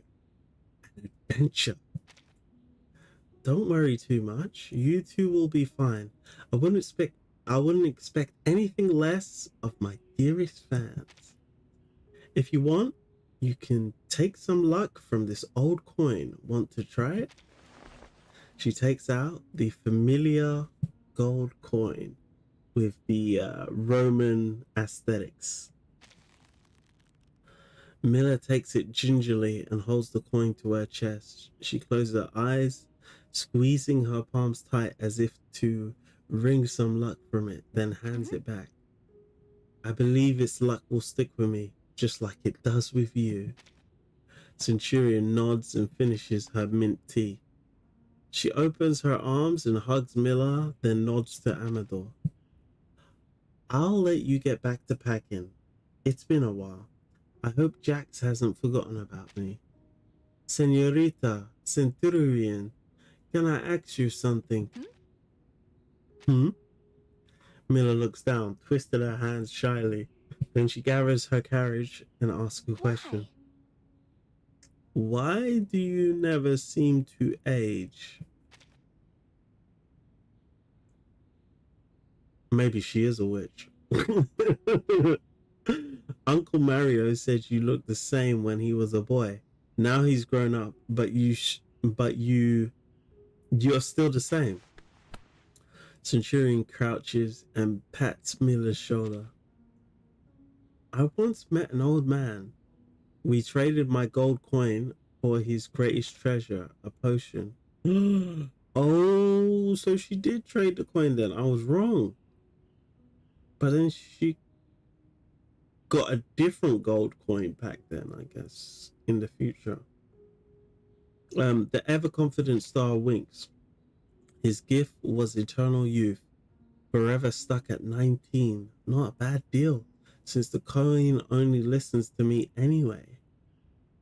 Oh my days. Now that would be awesome. That would be absolutely awesome.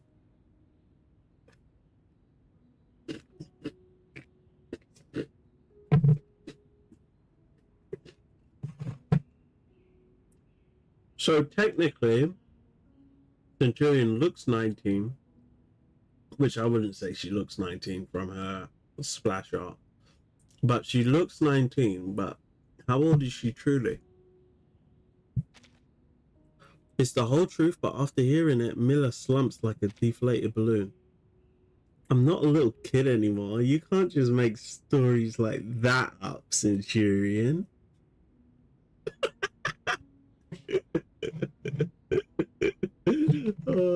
But she's actually telling the truth.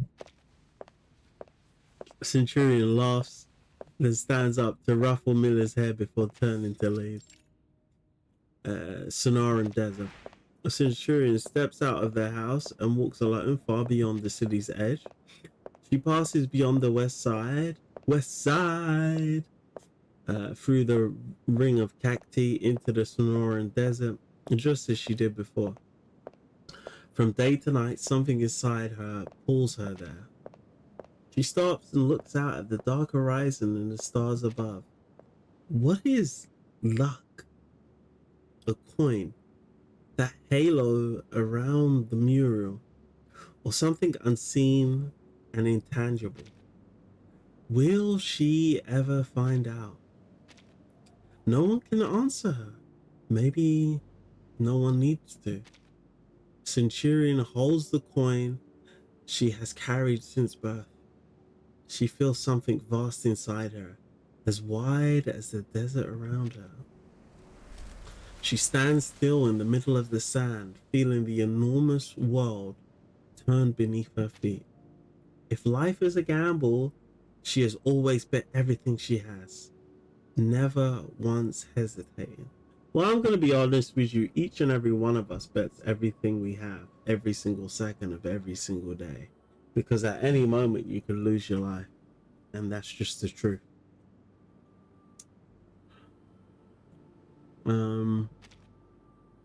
Somehow she knows that flip of the coin will always be on her side. What else do you need? She tosses the gold coin towards the sky. If you've got luck, you don't need a goddamn thing. You're not wrong there. You're not wrong there, Centurion. Wow, that was quick, you know. That was quick. We got through that pretty damn quick, to be honest, guys. That's a pretty sick picture, to be honest. That is a pretty sick picture.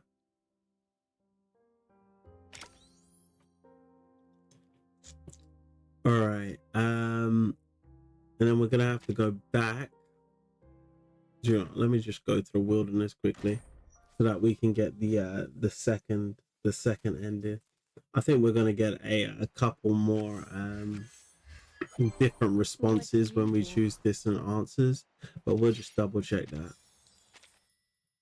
But yeah, what did you think of the story, guys? Feel free to get down in chat, or if you're watching this at a later date as a VOD, feel free to join in on the conversation on our Discord. It'll be pinned to the chat. Otherwise, feel free to drop down in the comment section of the stream what your feelings are. So in order to get the second ending, we're gonna have to go to all of these fork stages, and where we select the first option, we're going to pick the second option, and then we're going to finish up by going to the 8th stage, high roller, in order to ensure we get the second ending. Okay, guys, so we don't really need to focus on any of this stuff, as we already know about this. So where is the option?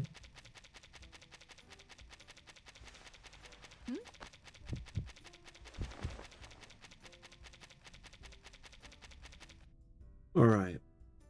Good luck is brought by this coin. It's only natural to wonder if a mere coin could truly change the fortunes of a girl or a family. But in this moment, only one thing matters: to remove any trace of doubt in that little girl's eyes. Hearing her words, Centurion pulls back her hand, and without hesitation, she holds out the coin to the girl. Of course you can. That's what it's there for, right? All right, so that's that done. So I think we could just skip to the option as well. Yeah, it's not enough. Your grandma was right. What did the grandma say? I don't even remember anymore.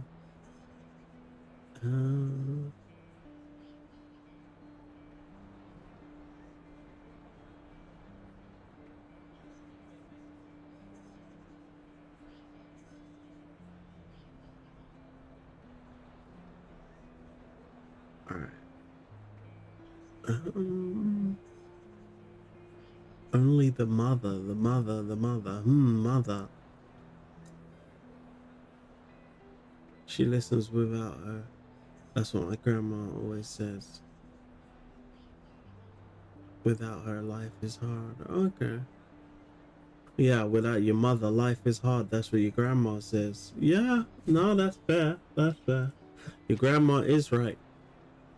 She's smart. I mean, who wouldn't want a miracle to land in their lap? Life is hard enough as it is. Sometimes all people need is something to hope for, to believe in. She studies the woman in the mural. There's a strength and sturdiness to her, yet kindness too. If anyone could intercede on their behalf, it might just be her. All right. Return the coin to the drunk man. Skip that. All right, and then we'll go to the next one. 1 second, just gonna have a snack.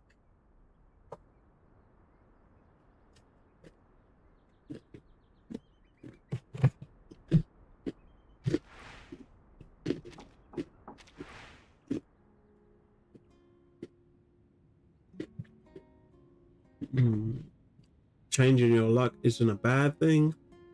Good luck and bad luck are just sides of a coin. Yeah. Please don't cry, Mila. Luck is just like a coin. It can change with a flip. Sometimes it lands one way, the other day, the other. Trust me, I know. Besides, without both sides, life would be pretty boring, don't you think? Alright, so that's that one out of the way. And we're on the final 7. Well, second to last.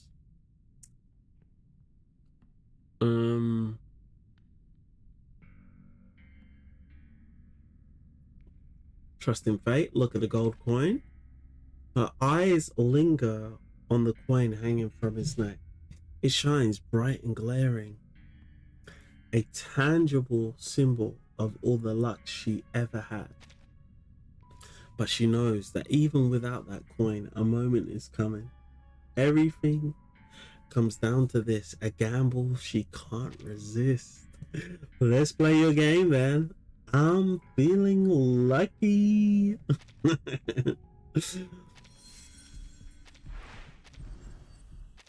And yeah, it's high roller, and then we should have all the rewards. Okay, guys.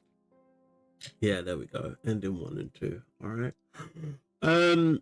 So as it pertains to Centurion's Psychube, I think this Psychube is actually not that bad, to be honest, guys.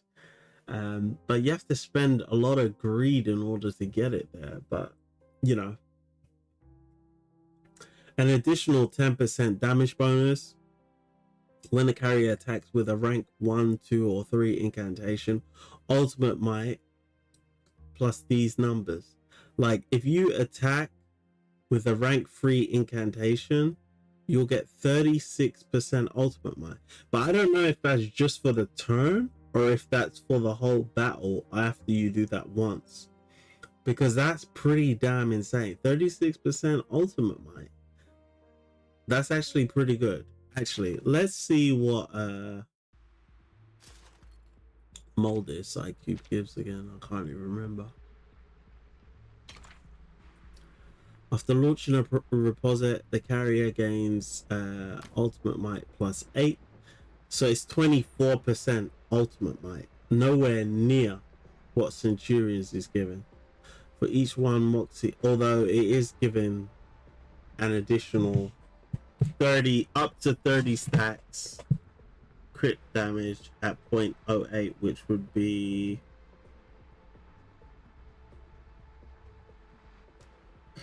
24%. All right, that's actually pretty nice as well. That is interesting, actually. But yeah, definitely for people who are new to the game, that's not a bad Psychube to level up, to be honest.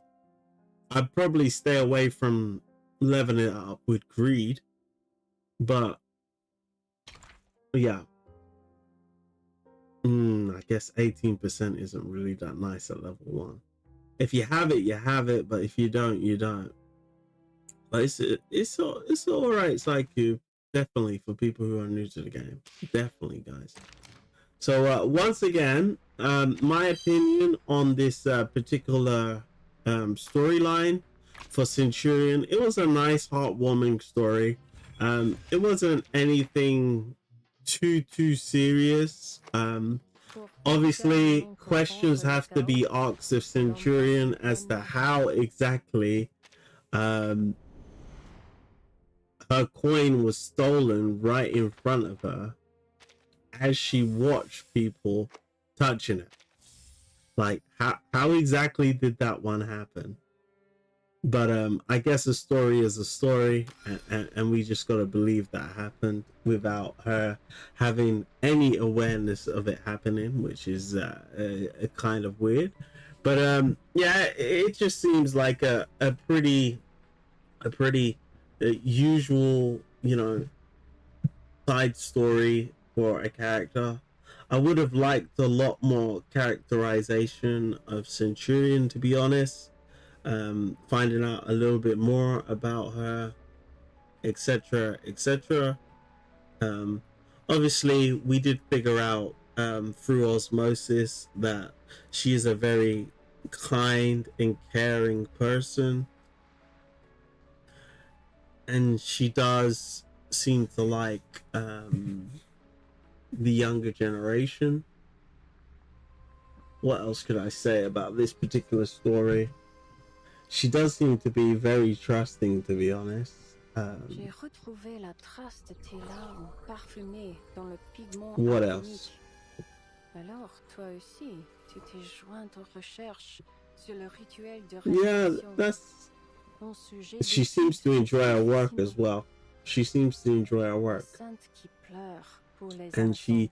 she definitely loves attention. Like, whereas most people who were walking through the favela, well, I don't know if it was the favela, but she was walking through, you know, the city, the hood, whatever you want to call it. They wouldn't want to attract attention to themselves, but she was like, yeah, that's me. I'm her. I'm Centurion. Although she, I guess her popularity did help her with finding Mila faster. So there is that. But you can tell that Centurion definitely does love the spotlight. She does love being the center of attention. It's actually quite surprising that she doesn't have any bodyguards, considering how popular she is. But I guess it is what it is. We also didn't find out why that dude hated migrants so much, and why he thought that migrants were the central to the, you know, downfall of their civilization or their society. But yeah, it was pretty superficial, his reasoning as to why he's decided to steal her luck. And even with her coin, it didn't help him because he still got a bullet. He still ate a bullet. So yeah, all in all, you know, it was a rather heartwarming story, to be honest, guys, that we pretty much chomped through quite quickly.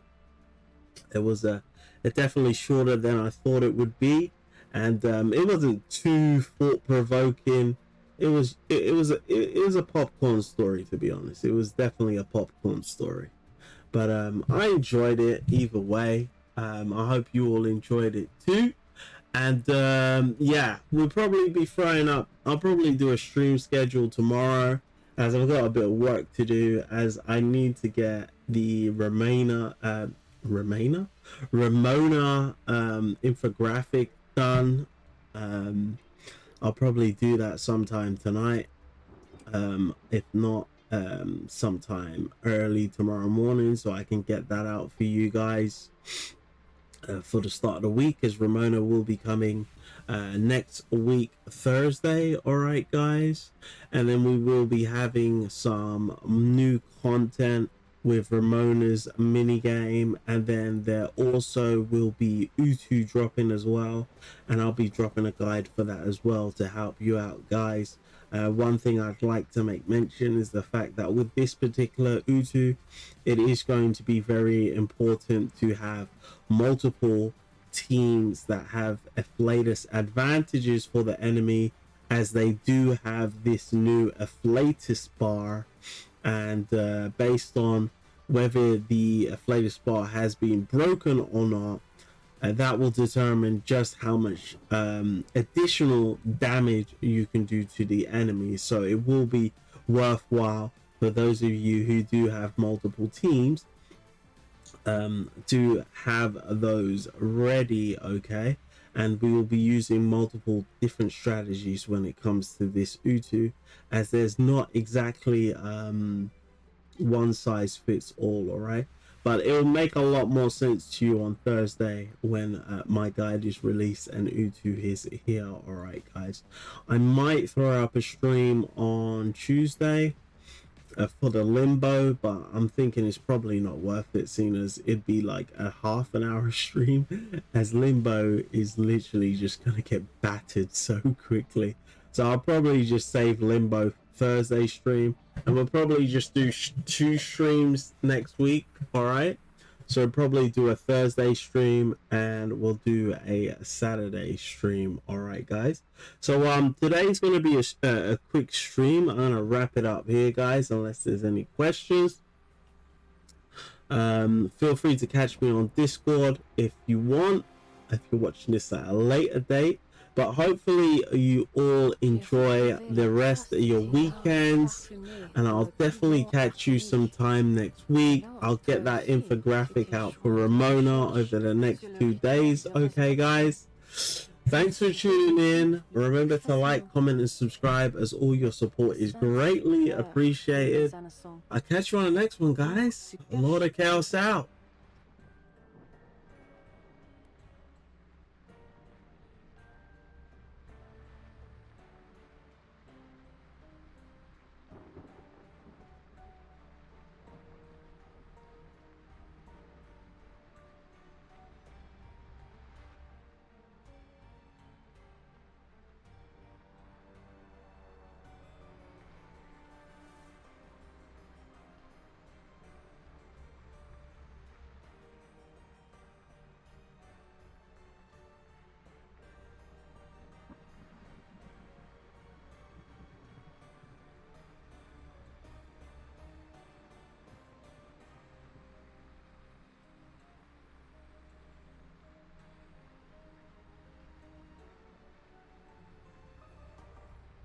Scrutinize every detail of their lives, study every trauma that shaped them, and I'll read their minds.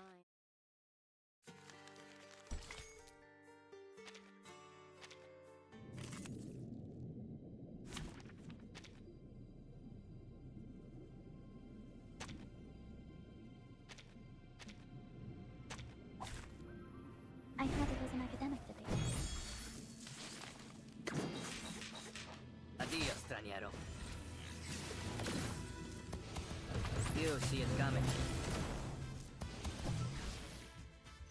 I've seen your struggle written in the stars.